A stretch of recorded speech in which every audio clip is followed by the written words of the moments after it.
Hello friends, welcome to our YouTube channel Examophobia. और आज हम डिस्कस करते हैं आज का करंट अफेयर। तो आज है आपकी 9 जून 2020।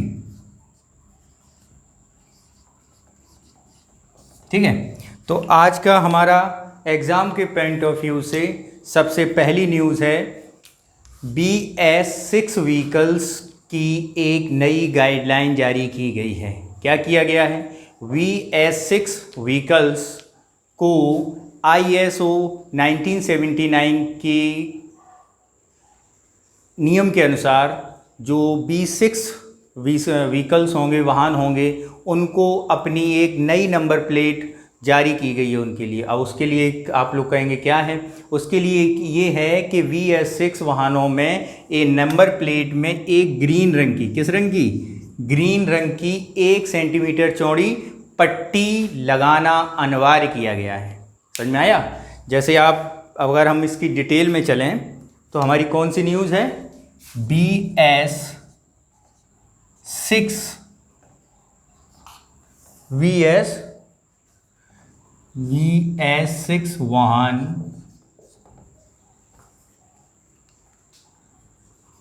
के नंबर प्लेट में स्टिकर में हरे रंग का स्टिकर,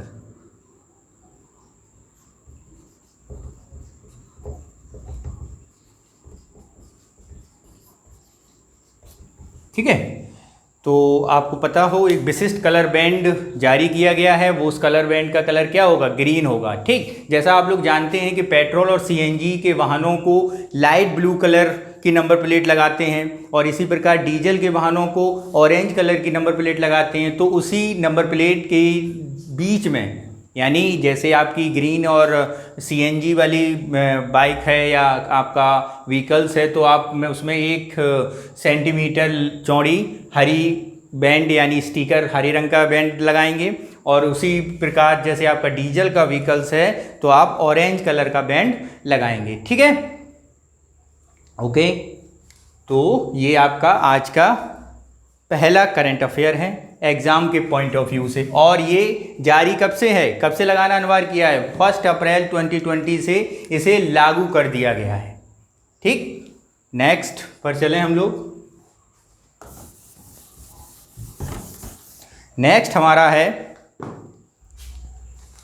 अर्पित। क्या है? अर्पित।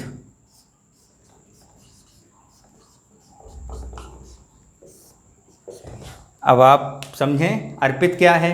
अर्पित आपका है हमारी इंडियन एयरफोर्स द्वारा कोविड-19 से ग्रसित लोगों को, जो जहां पर आने जाने की सुविधा नहीं है, दूरस्थ इलाकों में हैं और कोविड-19 से पीड़ित हैं, तो उन्हें आइसोलेट और उनके लिए मेडिसिन की व्यवस्था करने के लिए एक अभियान चलाया गया है जिसका नाम किया गया है, अर्पित किया गया है। इसका अगर हम देखें, airborne rescue pod for isolated transportation.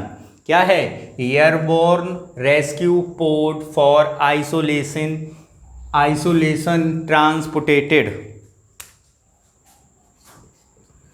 Airborne rescue for rescue pod for isolated transportation.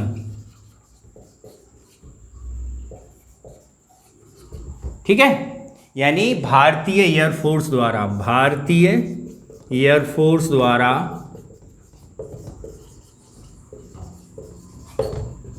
दूरस्थ इलाकों में, क्षेत्रों में कोविड-19 से पीड़ित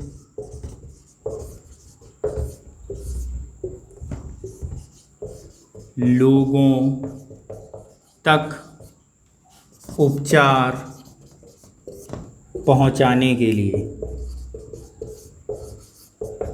ठीक है, ये लोगों तक उपचार पहुंचाने के लिए किया गया है। ठीक, इसके अलावा आपके उत्तराखंड की एक स्टेट चेंज की गई है, आपकी समर कैपिटल चेंज की गई है। समय कैपिटल चमोली डिस्ट्रिक्ट के गौरसैंण, क्या है, गैरसैंण को उत्तराखंड की ग्रीष्मकालीन समर कैपिटल घोषित करने की बात की गई है। ठीक, इसके बाद अगर हम अपने अगले न्यूज़ के पास चलें तो इंडियन ASI द्वारा लॉकडाउन खत्म होने के बाद यानी 8 जून से कुछ इमारतों को खोलने का नियम बनाया गया था। तो इस नियम के अंतर्गत कुछ राज्यों ने अभी इसे लागू नहीं किया गया है, अभी कुछ मंदिर क्या हैं, बंद चल रहे हैं। ठीक है, इसके अलावा रक्षा प्रौद्योगिकी पुणे ने एक स्प्रे लॉन्च किया है जिसका नाम क्या है, अनन्या। क्या नाम है,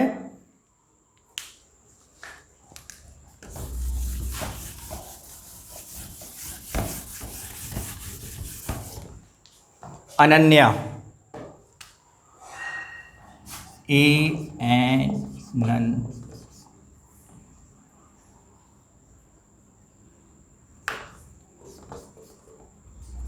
अनन्या क्या है, भारतीय रक्षा प्रौद्योगिकी पुणे ने नैनो टेक्नोलॉजी के आधारित, यानी भारतीय रक्षा प्रौद्योगिकी संस्थान कहाँ पर है, पुणे में स्थित है। तो उसने नैनो टेक्नोलॉजी के आधारित कीटाणुनाशक एक स्प्रे बनाया है, एक स्प्रे विकसित किया है, उसका क्या नाम है, अनन्या।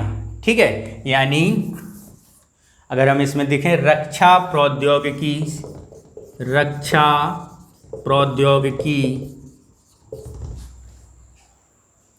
संस्थान पुणे द्वारा कीटाणुनाशक स्प्रे क्या बनाया गया है, अनन्या।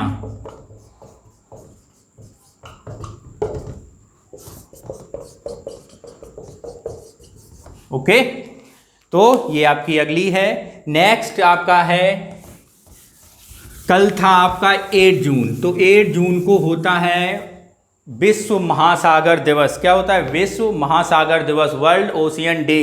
तो इस ओशियन डे के 8 जून 2020 यानी 8 जून को मनाया जाता है विश्व महासागर दिवस।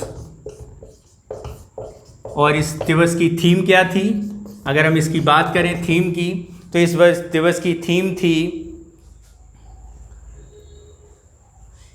एक सतत महासागर के लिए नवाचार। एक सतत महासागर के लिए नवाचार। ओके, कब था, 8 जून 2020 को। तो इसकी थीम क्या था, वर्ल्ड ओशियन डे। और इस ओशियन डे की थीम क्या थी, एक सतत महासागर के लिए नवाचार। ओके, इसके अलावा आपका एक स्कीम राजस्थान ने अपने प्रवासी मजदूर जो लौटे हैं उनके लिए लॉन्च की है। उस स्कीम का नाम है ऑनलाइन श्रमिक एक्सचेंज।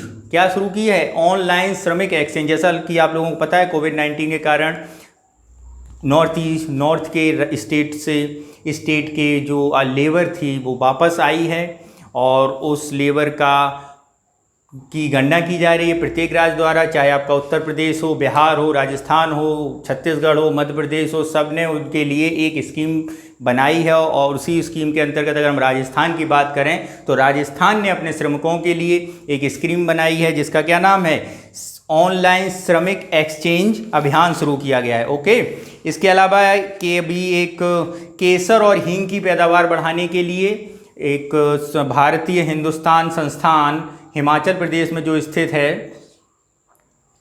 क्या नाम है उसका, हिमाचल प्रदेश के में पालमपुर में स्थित institute of Himalayan bio resource technology, Himalayan bio resource technology ने ये कहा है कि हींग और केसर की पैदावार कैसे बढ़ाई जाए। ठीक है, क्योंकि हमारे यहाँ हींग और केसर की खपत सर्वाधिक है। अगर हम बात करें, जैसे अगर हम हींग की बात करें तो प्रत्येक वर्ष हमारे यहाँ 100 टन यानी 100 टन 100 टन की हींग की खपत है, और जबकि हमारे यहाँ पैदावार ओनली 6 से 5 टन ही है।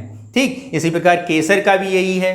तो उनकी पैदावार बढ़ाने के लिए हिमालयन बायोसोर्सेज टेक्नोलॉजी संस्थान ने एक कार्यक्रम लॉन्च किया था।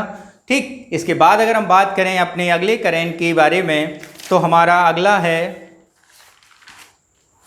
आई कमिट अभियान, हैशटैग आई कमिट अभियान। ये काफ़ी महत्वपूर्ण है, हैशटैग आई कमिट अभियान। आई कमिट अभियान क्या है? आई कमिट अभियान भारत के विद्युत मंत्रालय की एक संस्था है, energy efficiency services limited, energy efficiency services limited ने लॉन्च की है आई कमिट अभियान।